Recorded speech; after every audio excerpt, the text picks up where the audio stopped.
All right, so this week we're discussing two stories again, The Swimmer and the selections from The Big Sur, which I actually looked up some stuff online just to get the whole picture of the entire story, other than the snippets just in the book.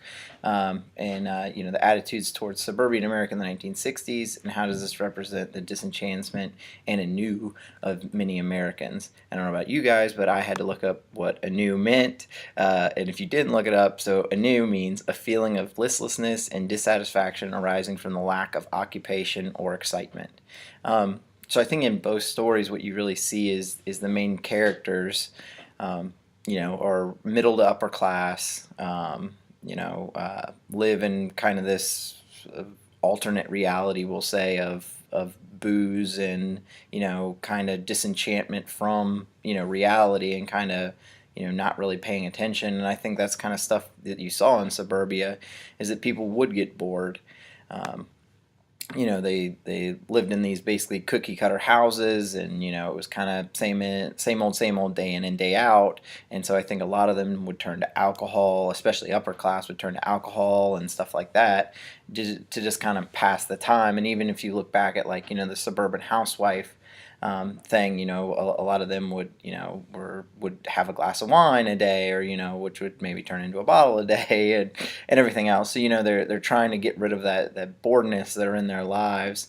I thought The Swimmer kind of spoke really loudly to me, because I thought it was really cool the whole way the story was set up. How he starts out at this party, they drink the night before, and then he's like swimming, and the pools almost represent like these moments in his life, and kind of how it progressed. And like every time he goes into the pool and then like comes back out, I felt like it was like a snippet of his life. And like it shows, like in the beginning, he's really strong, and he's basically drunk, and then like as he goes, he becomes weaker and weaker. And you see through the story too that he's like almost getting knocked down a peg or two from society each time he almost comes out of a pool.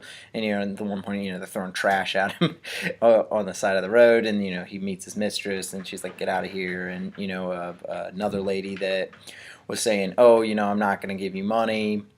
Yeah, yeah. And then at the end of the story, he gets back to his house and sees that, oh, it's empty, his wife's gone. And I think it kind of shows that he was just kind of pushing everything off to the side and not really paying attention to, all these mundane things. And he was trying to basically put excitement into his life, I feel like, with, parties and drinking. And he had a mistress. So he's trying to, like, get out of this, like, get up, go to work, come home, get up, go to work, come home, mentality, and really get out of it. And even for the upper class, like, I feel like that's something that you would get stuck into. Like, realistically, if you have a lot of money, you're potentially, you are working, but maybe you don't really have anything, so you're kind of stuck in this little, like a rut almost.